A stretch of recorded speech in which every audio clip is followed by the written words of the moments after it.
I want to read you a Jack Campbell stat. Are you guys ready? Mm. Because this is interesting.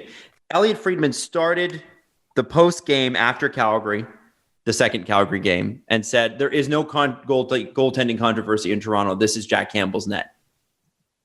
And Jack Campbell is the first goalie with a sub-2 GAA in his first 10 start with the Leafs since Terry Sawchuk. Leafs great, not Detroit great. Terry Sawchuk in 1964. And his stats compared with Frederik Andersen since joining the team in February 2020. And this is from Sportsnet Stats.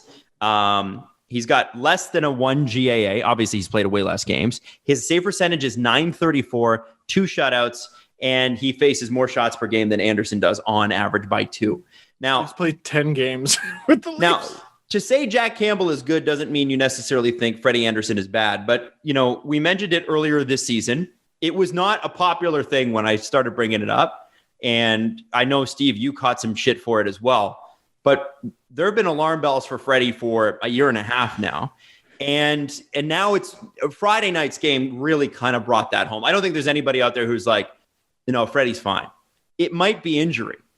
And there's a lot of people who are like, well, I think you need to give him credit for playing that well through injury. No, I think you need to look at the Leafs management and say, how are you playing a guy who clearly is not ready to play? That is irresponsible. And, well, I agree with you. But, okay, you're talking about a guy who wants the net. I think if it were up to Freddie, he'd still be playing. Honestly. Like, he wants to play badly. He wants to play as much as possible. He wants to play 60 games. I think he'd be happy to play all 82. Like, I really do. Then I was thinking, what's better? Like, Freddie at what percent of Freddie would you rather Michael Hutchinson be the starter?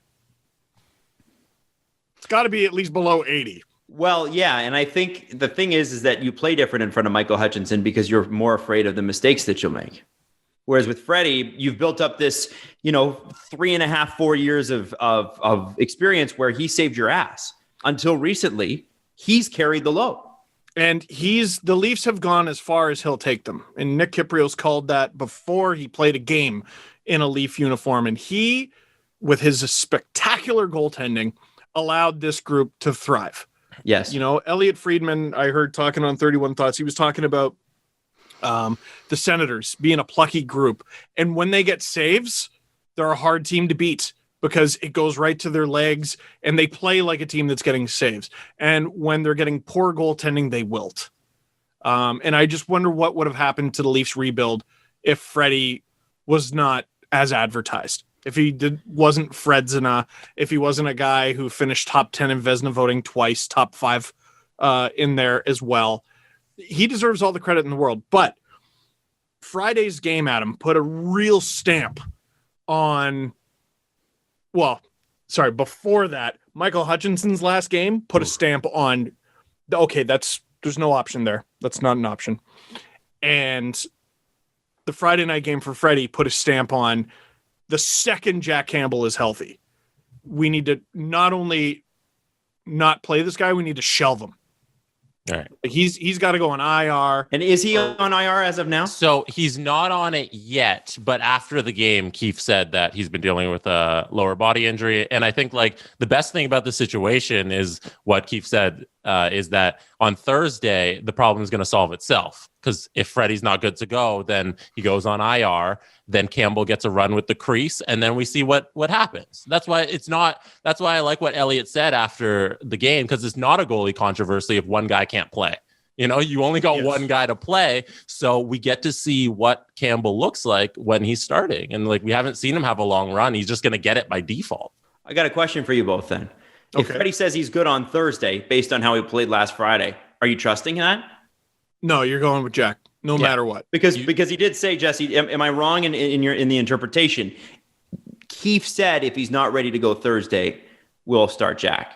Yeah, I can read you the quote. He said, there may not be much decision to be made for me on Thursday. The goalies themselves, based on their health, that may determine it for us. So I think he's alluding to in the next 48 hours, we see Andersen go on IR and he gets a little bit of a breather and Campbell gets the starts in the next few games. I'm not 100% sure I have this right, but I think they're probably still monitoring Jack's health. Sure looks healthy to me. Double pad stack, shutout, pretty good. But they can place Freddie on LTIR. And I believe the cap savings are retroactive. Oh. And the other issue there is if a player gets put on IR or LTIR, I don't know the exact numbers, but there is a certain amount of time they have to stay on it. Yeah, there's a minimum games or weeks. I think it's 10 days or I want to say 5 games. 4 or 5 games. 10 days rings a bell. Yeah, it's 10 days rings a bell. Something like that. But which I don't hate. So I think they're monitoring the situation.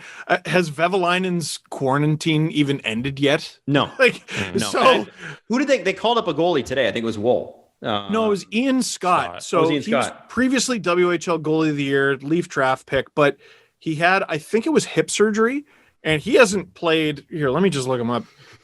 I think he played an AHL game, and that's all he's got. So I think he's on the Leafs right now because he was hurt. I want to say it was in camp.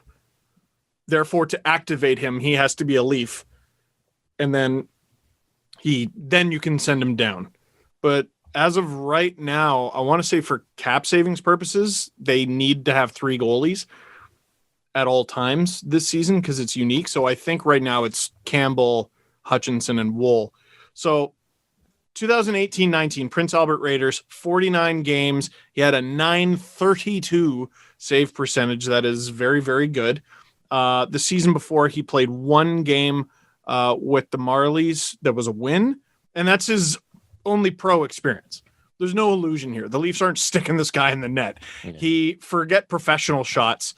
He hasn't faced a professional shot since 2018, and he hasn't faced any shot for 2 seasons, basically, outside of maybe practices. So we're a long way away from seeing Ian Scott. Yeah. Well, and so this makes me wonder. I wonder if they're holding Freddie off of IR. LTIR is the cap situation, but if they're holding him off IR because they're looking to make a goalie move, and you can't make a goalie move and risk Michael Hutchinson being your starter, because if Jack Campbell's been dealing with nagging injuries that maybe are better now, and he gets injured again on Thursday, what do you have? So at that point, it's maybe we have 70% Freddie, but that might still be better. So depending on when he left, I think Vevalainen would be available to the organization March 26th or 27th. They got to do something about that. So it's a long time. 5 days, but I think they only play 1 game. Right. During that time. Yeah, you got Thursday, and then you got Edmonton over the weekend. So you probably run a bit of a risk. But I think it's minimal. You're betting that you're not going to lose all 3 of Freddie, who I imagine they would be able to bring back if they really had to. Campbell and Hutch, and then you're digging into you're gonna have to play Joseph Wool against the Oilers.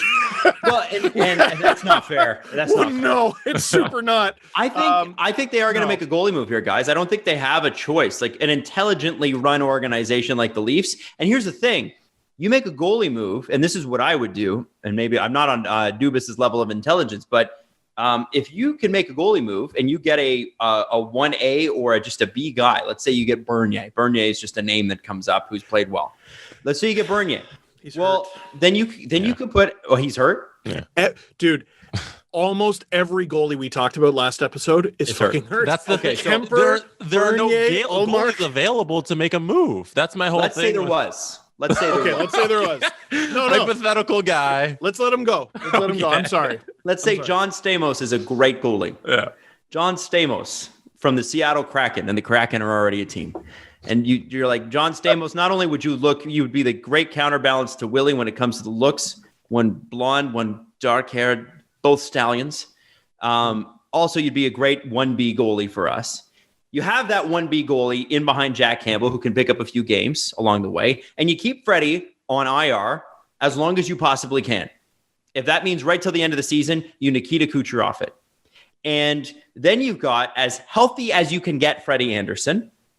Maybe you play him in the last game to warm him up because who cares? You get him as healthy as you can get him for the playoffs. You're not going to lose a third goalie on waivers in the playoffs, I don't think. I don't think that's possible. No. And you roll into the playoffs with 3 goalies that you can use. Because the taxi squad, I don't believe you put people on waivers to go to the taxi squad in the playoffs. I'm trying to think of what I would have done differently if I were the Leafs, right? So you have already lost 2 guys on waivers, the 2 skaters. And what's amazing about that is you should have lost 3. The Spezza thing was a unique situation. He threatened to retire. Let's all call it what it was. It was bullshit shenanigans. 100% shenanigans. Do that. Well, so were early in the season. The Lightning with Kucherov. Oh, he's going to be ready game 1 in the playoffs. You don't even know you're going to make the playoffs. Well, we assume. Nah, well, I would too. And he's going to be ready on that day. What day is that? That day. Like, he's the MVP, man, or what? He has a heart under his belt. It's a little different circumstance. It's all. Yeah. They don't have to make a deadline move. They can keep everybody they want to keep. Come on. We're talking about Nikita Kucherov and Jason Spezza here. Yeah, Let's different. And one, the team is threatening to lose a guy, and they're just like, no, we're going to keep him. Kucherov's not getting waived. Yeah, so he's staying on the team. They should have lost 3. Now, I've seen some scenarios thrown out there where the Leafs could have held on to Aaron Dell, and it's true, but I can't remember the exact situation because Aaron Dell was lost to waivers months ago, but they could have lost somebody else then at the beginning of the season. So the Leafs are one of 7 teams trapped in this nation that has this scenario where it takes 2 weeks to get here. So realistically, 15 days probably, because I imagine there's the extra day of, well, I guess I got to pack my shit and leave. So it's 14 or 15 days. They had essentially 4, arguably 3.5 NHL quality goalies. They had Freddie Anderson, Jack Campbell, Aaron Dell, Michael Hutchinson was number 4. And I looked at that and I went, that's pretty great. I mean, I have no notes. Good for you. And Aaron Dell was hungry and he wanted to be the backup even. We know that would not have happened, but he wanted it anyway. And they're trying to protect the kids. They haven't put Joseph Wool in a predicament. Ian Scott's obviously still, recovering. I'm just trying to. They traded for a goalie. All right. As a manager, Kyle Dubas did everything in his power to set the team up for success. And that's all you can ask for as a manager. And he did his job phenomenally, and it just didn't work out. As a manager, he must react on the fly, though. Totally. He's got to get a goalie, guys. But there's no on the fly. Right. The on the fly would have been claiming Anton Forsberg off waivers. But the Leafs are being punished for being too good because their spot in the waiver wire picking order, they've probably seen Anton Forsberg's name on waivers a bunch of times and went, holy shit, here it is. The Jets get him. Oilers get him. I think the Hurricanes got him. He's on his 4th team right now. I think he's on the Sens. And they're like 1st in the pecking order, right? When it comes to the waiver wire. I'm not sure. Like, there's no on the fly. On the fly is I make a trade. I have the guy in a matter of hours, and he's playing NHL games for my team. Unless you make a trade with a Canadian team, it's just there isn't an option.